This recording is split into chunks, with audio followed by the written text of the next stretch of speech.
kegiatan job fair ini yang dilaksanakan oleh SMKN 8 Betul. Bulukumba, dan alhamdulillah juga telah kita resmikan Bursa Kerja khususnya. Ya, tentu Bulukumba ini punya tanggung jawab, SMK 8 ini punya tanggung jawab besar karena dengan terbentuknya BKK berarti BKK bertanggung jawab untuk mengurusi alumninya bagaimana bisa mendapatkan pekerjaan. Jadi SMK ini mempunyai tanggung jawab tambahan, Pak, tadi bahwa tidak hanya memberikan keterampilan di saat sekolah, bukan hanya memberikan ijazah sebagai pertanda bahwa dia telah selesai sekolah, tetapi dia juga bertanggung jawab setelah selesai anak ini ingin kemana. Betul. Apakah ingin bekerja? Kalau ingin bekerja menjadi tanggung jawabnya bagaimana bisa memediasi agar bisa masuk di dunia kerja. Yeah. Yang berkeinginan berwirausaha juga menjadi tanggung jawabnya ini. Usaha kerja yang ada di SMK 8 Bulukumba ini bagaimana direkam berwirausaha. Sehingga ini ada Pak Desa yang hadir, ada juga Kepala SMP yang hadir. Ini harus dicatat, Pak, bahwa alumni dari SMK 8 ini bukan hanya mendapatkan keterampilan, tetapi juga dimediasi untuk mendapatkan pekerjaan. Sehingga ini bisa informasikan ke calon-calon alumni SMP agar mencari tempat lanjut sekolah yang bisa memberikan jaminan setelah sekolah. Pak Desa juga dan Pak Lurah agar menyampaikan informasi ini ke warganya. Kalau mencari sekolah ya cari sekolah. Saya tidak mengatakan SMK 8. Cuma ya catatan bahwa harus bagaimana bisa mengarahkan bagian kepala sekolah di SMP menyampaikan ke siswanya ya cari sekolah yang bisa mengurusi ketika selesai sekolah atau setelah tamat. Pak Desa juga menyampaikan ke warganya agar betul-betul setelah mendapatkan pendidikan sekolah itu ya ada harapan yang bisa ditunggu bahwa di sana bisa memberikan jaminan ya atau bisa mengarahkan untuk bagaimana bisa bekerja setelah selesai sekolah. Karena ada catatan Pak Kepala Cabang Dinas yang diwakili oleh Kepala Seksi SMA, jumlah penganggur terbesar ini di SMK 13%, melebihi penganggur dari lepasan pendidikan lainnya. Sehingga fokus kita bagaimana bisa SMK ini betul-betul terarah untuk bisa mendapatkan pekerjaan. Yeah. Nah, di dunia kerja ini adalah merupakan dunia di mana tempat mengaplikasikan kompetensi yang kita miliki. Ya tentu dengan dunia kerja berbeda lagi dengan dunia pendidikan atau dunia sekolah. Dunia sekolah kita tempatnya untuk ditempa bagaimana bisa punya keahlian, bagaimana bisa punya kompetensi, bagaimana bisa punya kemampuan, bagaimana bisa punya ability, kemudian teknis komunikasi, itu semua ditempa di SMK ini. Nah, setelah itu ini dibuktikan kompetensinya seperti apa ya di dunia kerja. Betul. Karena dunia kerja ini adalah merupakan dunia tempat mengimplementasikan semua yang kita dapatkan di bangku sekolah. Betul. Karenanya ya siapa yang masuk di dunia kerja itu adalah bukti bahwa sekolah itu berhasil. Betul. Dan kita coba ini nanti buktikan ke depan SMK 8 ini dengan usaha kerjanya dengan job fair yang dilakukan pada hari ini. Yeah. Sangat luar biasa Pak ini job fair karena mampu menghadirkan perusahaan-perusahaan nasional dengan job-job yang berkualitas nasional dan internasional. Apalagi ada PT Yuki, ini datang-datang dari Bandung, dari Bekasi. Ini LPK yang cukup mumpuni di seluruh nasional untuk penempatan spesialis penempatan ke depan, Pak. Nanti mungkin penjelasannya. Dan ini job-jobnya ada pertanyaan. Ada beberapa saja jobnya dan beberapa juga LPK yang punya job yang sama. Nah, sisa nanti ini bagaimana kita meyakinkan anak-anak kita untuk expand bisa mendapatkan pekerjaan ke luar negeri dengan tantangan gajinya, Pak. Gajinya berapa, Pak? Sekitar 15 sampai 20 juta. 15 sampai 20 juta. Waduh. Luar biasa, Pak. Saya pikir ibu-ibu, bapak-bapak kalau punya anak yang berpenghasilan seperti ini, kita bisa mentang-mentang kaki di rumah, ya. Kita bisa menikmati tingkat kesejahteraan melalui anak kita yang berpenghasilan sekitar 15 juta. Saya kira itu sementara, Pak. Berarti kita bisa ambil garis besarnya Pak bahwa dalam dunia kerja itu memang yang dibutuhkan selain ilmu, seperti yang telah disampaikan bahwa yang paling penting juga adalah skill, ability-nya, iya kan Pak ya? bagaimana itu bisa difungsikan sehingga mungkin perusahaan-perusahaan akan merebut mereka untuk menjadi tenaga kerja di perusahaannya. Iya Pak, jadi dalam mengurus itu dunia kerja ada 2 sertifikat, sertifikat ijazah dan sertifikat kompetensi. Oke. Sertifikat ijazah hanya sampai di pintu perusahaan karena itu persyaratan administrasi. Iya. Tapi yang membuat orang itu bisa masuk bekerja di perusahaan dan bertahan di perusahaan adalah kompetensinya. Kompetensi. Dia setumpuk sertifikat, dia setumpuk ijazah. Kalau tidak memiliki kompetensi, ya mungkin hanya sampai di pintu Pak. Iya. Lalu kemudian pulang. Iya, betul. Tapi yang membuat bisa bertahan untuk masuk di dunia usaha adalah skill yang dimiliki. Iya. Dan yang ditransaksikan di perusahaan itu adalah skill apa yang Anda bisa lakukan. Iya. Dan skill Anda ini bayar berapa? Iya. Saya kira begitu Pak. Oke, ya. Itu tadi dari sisi Dinas Tenaga Kerja dan Transmigrasi. Sekarang kita ke Kepala Cabang Dinas Wilayah 5, Bang Taibul Kubasijai. Bagaimana kabarnya Bapak Haji Arafah? Luar biasa ya. Ya. Dan kalau melihat bahwa seperti yang disampaikan oleh Bapak dari Dinas Kerja dan Transmigrasi bahwa 13% pengangguran itu didominasi dari SMK. Nah, mungkin ada kiat-kiat khusus ataupun strategi khusus dari Kepala Cabang Dinas Pendidikan Wilayah 5 yang sudah disiapkan untuk dapat minimal mengurangi angka tersebut. Silakan. Baik, terima kasih. Jadi kami dari Dinas Pendidikan Provinsi Sulawesi Selatan, Dewan Dinas itu sebagai perpanjangan tangan, Iya. tentunya dalam hal pengelolaan bidang pendidikan baik SMA maupun SMK, terkhusus di SMK ini memang beberapa agenda, ada penelusuran alumni dan lain-lain itu sudah dilakukan, dan kami selalu mendorong tentunya bagaimana UPT tertentu khususnya MK itu mempersiapkan diri jadi menempa calon-calon tenaga kerja, karena yang kita harapkan sesungguhnya yang menjadi pertanyaan kalau alumni SMK itu justru lebih banyak yang melanjutkan ke perguruan tinggi. Bukan tidak boleh dan bukan terlarang dan tidak salah, tetapi sesungguhnya ada harapan yang ingin kita capai seperti yang tadi. Jadi kalau misalnya hasil dari lulusan dari SMK hanya untuk menyumbang menambah pengangguran, di mana fungsi dan peran kejuruannya ini? Iya, betul. Di mana fungsi dan kejuruannya? Betul. Sementara di SMK mungkin lebih bagus. Nah, inilah yang ingin kita menjadi sebagai satu catatan yang penting. Bagaimana sebuah sekolah mempersiapkan diri dengan potensi. Kalau SMK 8 Bulukumba ini ingin membeludak diminati oleh seluruh calon-calon siswa, maka SMK Negeri 8 harus berinovasi dan berbuat. Oke. Nah, salah satu bentuknya itu, ini bukan saya tidak katakan selangkah lebih maju, tapi berlangkah-langkah ini luar biasa kemajuan yang telah dilakukan.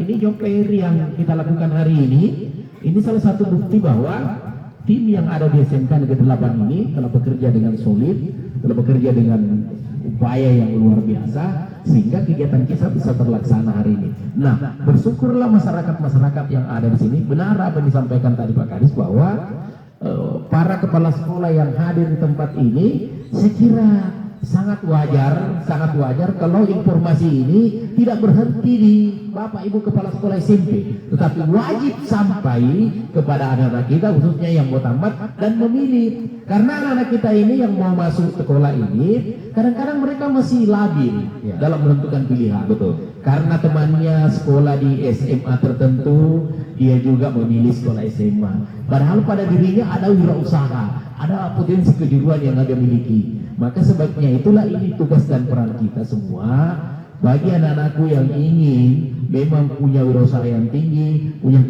SMK 8 ini adalah salah satu solusi yang tepat. Kalau tadi Pak Kadis tidak berani mengatakan SMK 8, saya mengatakan bahwa SMK 8 ini adalah salah satu solusi bagi anak-anakku yang ingin sukses di hari esok. Betul. Itu salah satu dari yang ada di Kabupaten Bulukumba tentunya. Oke. Saya lanjut sementara Pak. Salah satu tadi yang harus ini salah satunya Pak ya, adanya job fair yang memang disiapkan dari SMK 8 untuk selalu berinovasi. Jadi kuncinya adalah berinovasi.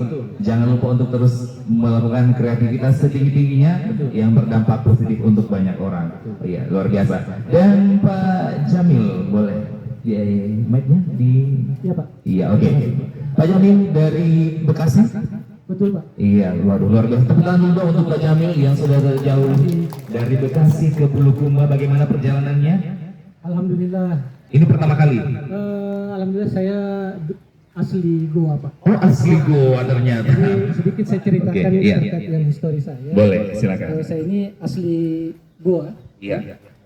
Kemudian 2004 saya sebagai pelaku program pemagangan ke Jepang. Oke. Ya, kemudian setelah itu saya kembali ke Indonesia habis kontrak 3 tahun 2007. Oke. Kemudian saya langsung ditawarkan untuk bekerja di salah satu perusahaan Jepang, ya, salah satu perusahaan Jepang yang berinvestasi di Indonesia. Oke. Alhamdulillah saya bekerja di perusahaan itu 10 tahun, kurang lebih 10 tahun. Kemudian saya mendirikan lembaga pelatihan kerja ini, Iya. yaitu program pemagangan, awalnya program pemagangan dalam negeri Pak.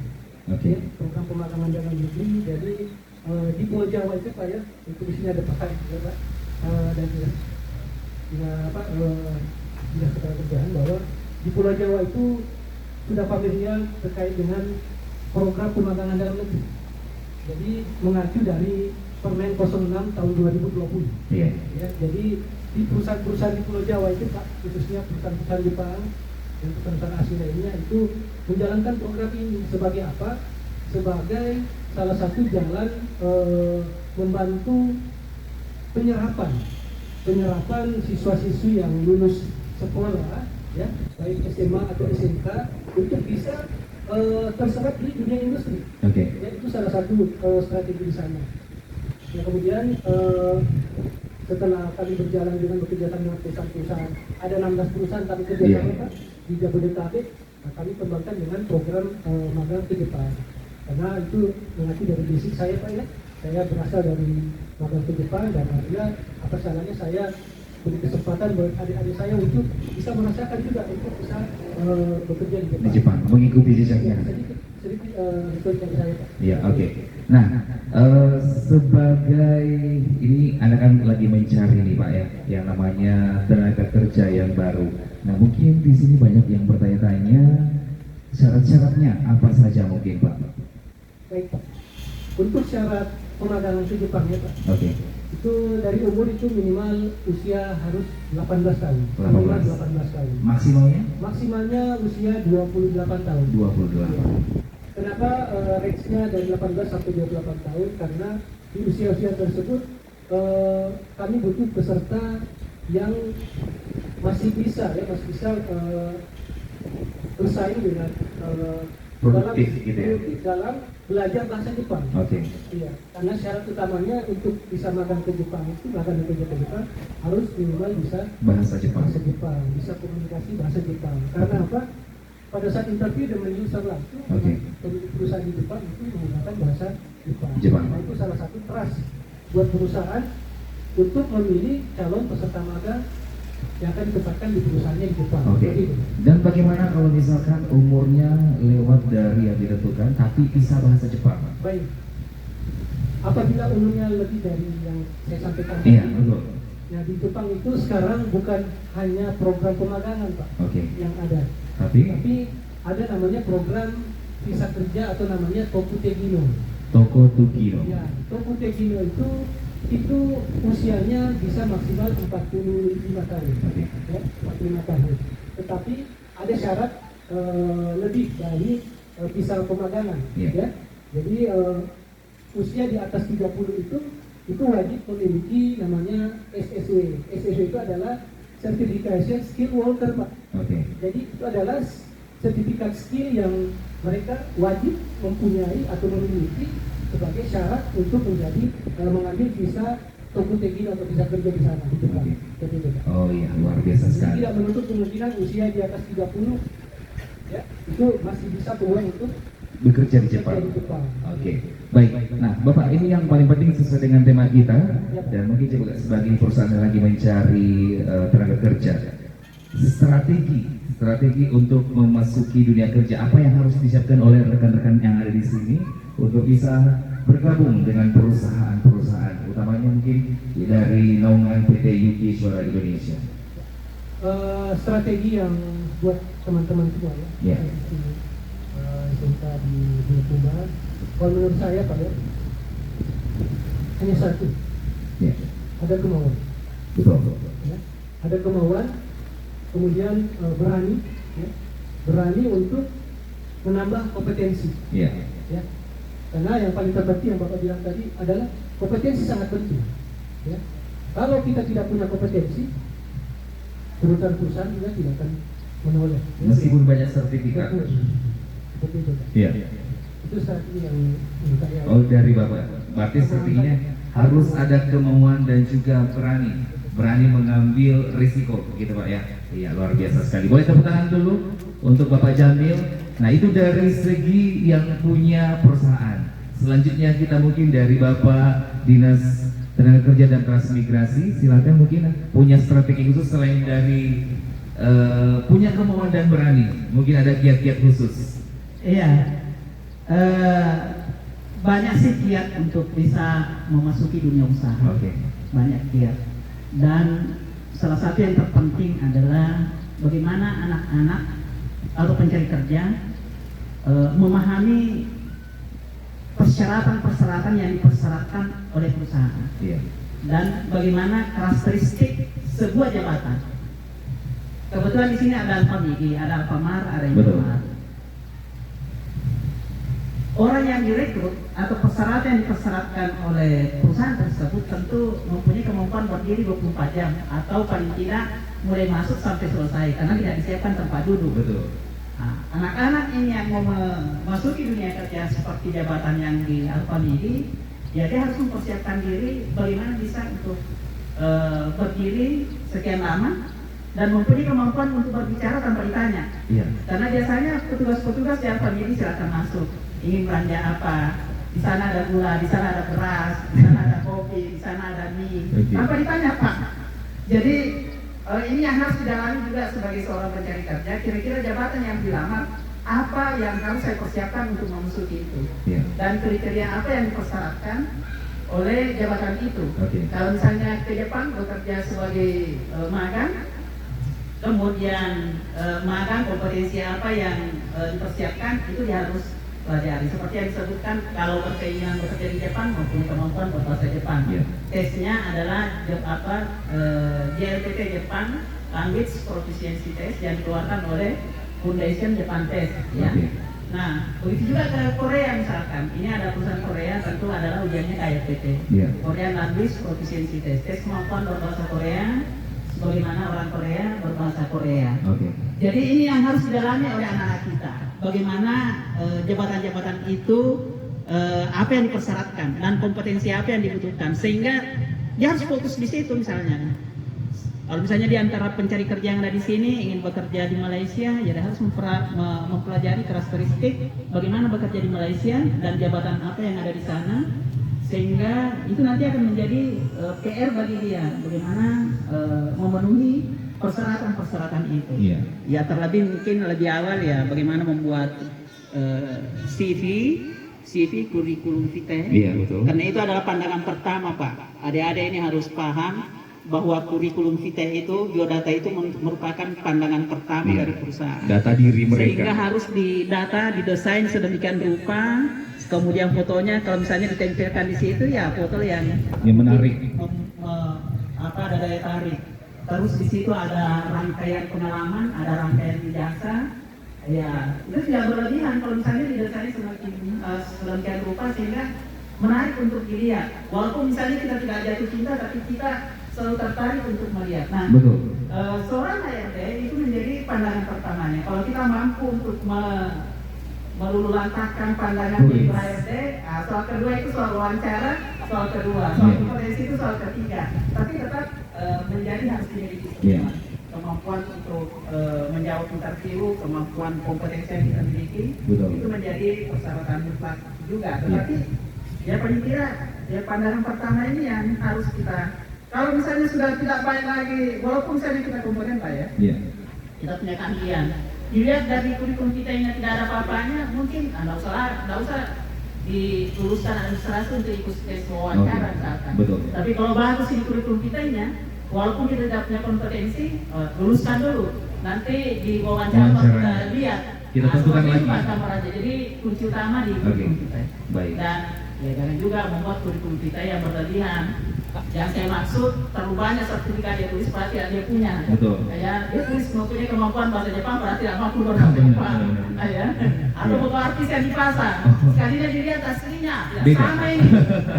Jangan-jangan foto Jadi yang bukan maksudnya itu mendesain sedemikian rupa tapi ada nilai bohongnya, bukan seperti itu Pak. Betul. Saya kira itu Pak. Iya. Berarti kalau dari angle seorang dinas kerja dan transmigrasi berarti itu adalah harus mengetahui passion kita seperti apa.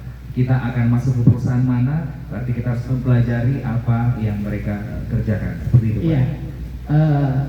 Itu memang ada ilmunya Pak. Iya. Jadi ada pelatihan namanya penyuluhan dan bimbingan jabatan. Dan itu nanti kita akan bekali BKK.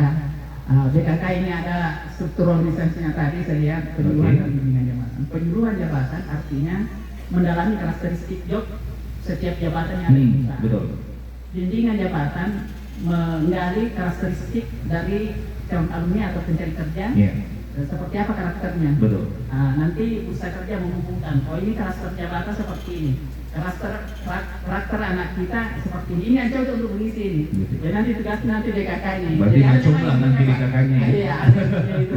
Oke, baik, mungkin bisa kita berlanjut ke Bapak Kepala Cabang Dinas, Bapak Haji. Terima kasih. Saya kira benar apa yang disampaikan oleh kedua narasumber di dunia pendidikan yang seharusnya utamanya Ibu Kepala Sekolah yang kan kita bicara di SMK Negeri 8 ini, yang pertama yang seharusnya harus dibuat itu ada target yang ingin dicapai di sekolah kita ini, sehingga target yang sejalan dengan visi misi sekolah ini, semua upaya yang dilakukan ini tentu mendukung dari target-target yang ingin dicapai itu. Iya, betul. Nah, salah satu contoh yang ada di sini, kita sudah tahu bahwa untuk anak-anak kita yang ingin mencari kerja luar negeri minimal harus menguasai bahasa asing, bahasa yang digunakan di negara tujuan. Betul. Dan ini secara global di mana-mana seperti itu. Jadi salah satu kesuksesan anak-anak kita itu memang dibekali dengan language. Bahasa ini sangat penting. Bukan berarti bahwa kita mau mengabaikan bahasa Indonesia, tidak. Karena kita di negara kita mengatur bahwa utamakan bahasa Indonesia, lestarikan bahasa daerah, kuasai bahasa asing. Jadi ada kata kuasai. Nah, seperti contoh yang sederhana juga memang seperti katakanlah Alfamidi yang tadi diberikan contoh oleh Pak Kadis. Sebenarnya memang ada satu karakter yang dibangun memang. Bagaimana seorang memiliki karakter yang baik dalam memberikan pelayanan. Karena ini sangat penting sekali. Iya. Kalau kompetensi bagus tapi karakternya tidak terlalu bagus, wah tentu HRD atau perusahaan ini tidak bisa maksimal. Nah, di lembaga-lembaga pendidikan inilah kita menempa bagaimana menyiapkan anak kita yang punya kreativitas tinggi, tapi tidak pernah terlepas dari karakter yang dimiliki, karakter yang berjiwa keras dalam arti tanda kutip, bukan berjiwa yang sifatnya punya semangat juang yang lebih tinggi. Nah, di SMK 8 ini tugasnya itu. Salah satunya adalah mempersiapkan anak-anak kita dengan membekali. Kita sudah memahami bahwa kompetensi makanya tidak salah kalau di SMK 8 ini mungkin ada kegiatan katakanlah misalnya English Meeting Club dibangun di sini, atau kegiatan-kegiatan eskul bahasa Jepang seperti yang tadi, sehingga modal dasarnya itu ini PR di Bu Kepsek ini, PR untuk supaya anak-anak kita punya minimal yang dasar Pak. Karena jelas yang akan mau dicapai. Maka kita harus mempersiapkan diri kemana kita mau melangkah. Itu dalam dimensi pendidikan itu harus jelas. Istilahnya siapkan payung sebelum itu seperti itu. Dan ingat, sebenarnya banyak informasi-informasi. Saya berprinsip seperti Pak Kadis, mohon maaf, bahwa sebenarnya bukan lapangan kerja yang susah, tetapi bagaimana membangun komunikasi, bagaimana membangun jaringan, mencari informasi. Yang kedua, apa kompetensi yang diinginkan perusahaan itu. Iya, betul. Karena betapa banyaknya seperti Kalau skala kecil kita tidak keluar negeri di Indonesia ini, mengapa kita di sini banyak kita membutuhkan tenaga ahli yang kita datangkan dari luar negeri? Karena salah satu catatan dalam konsepnya bahwa kita tidak punya kompetensi, kita tidak punya skill seperti itu. Jadi ini salah satu upaya bagaimana kita menyiapkan kemampuan sumber daya manusia yang andal yang dibutuhkan oleh pasar, dibutuhkan oleh pasar kerja. Tentu bagi kadang-kadang memang ada gengsinya, Pak. Kalau anak-anak kita itu bekerja di luar negeri, wah ada nilai anaknya di mana kerja di Jepang, anaknya di mana kerja di Taiwan. Ada rasa bangga bagi orang tua yang itu tidak salah, tidak salah. Tetapi sesungguhnya banyak dimensi pekerjaan-pekerjaan yang mungkin di dalam negeri juga ada seperti itu, tapi kompetensinya tidak sampai, Pak. Betul. Makanya tugas sekolah lah, tugas pendidikan yang harus menyiapkan kompetensi itu sesuai dengan pasar kerja. Jadi mulai besok, itu Kepsek kita harus berpikir keras. Seperti kalau disampaikan, apa inovasi yang harus dibangun di SMK 8 ini? Mulai dari hal-hal yang sederhana saja, Pak. Mulai dari hal yang sederhana. Katakanlah sekali-sekali datangkan di sini guru tamu dalam bahasa Jepang, guru tamu bahasa Korea, guru tamu bahasa apa saja yang.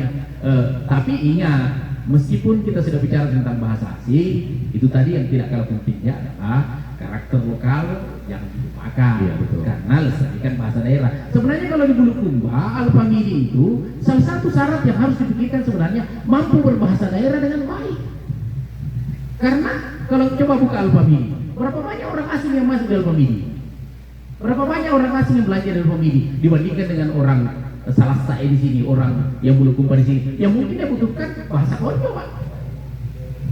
Tapi bukan berarti saya mau membuktikan, tidak seperti itu. Ini hanya saya ingin menggugah cakrawala grup kita dalam bidang pendidikan bahwa dimensi kelokalan itu juga perlu dibangun. Perlu dibangun dalam hal mempertahankan eksistensi. Baik, pertanyaan terakhir, Pak, sebelum kita menutup talk show hari ini. Mungkin ada sesuatu yang sudah disiapkan dari Dinas Pendidikan Bulukumba, mungkin ada berupa beasiswa untuk lebih menunjang lagi SMK-SMK yang ada di Provinsi Bulukumba. Baik. Jadi sebenarnya di dalam dunia pendidikan kemarin itu dalam berbagai event ada banyak sumber sebenarnya.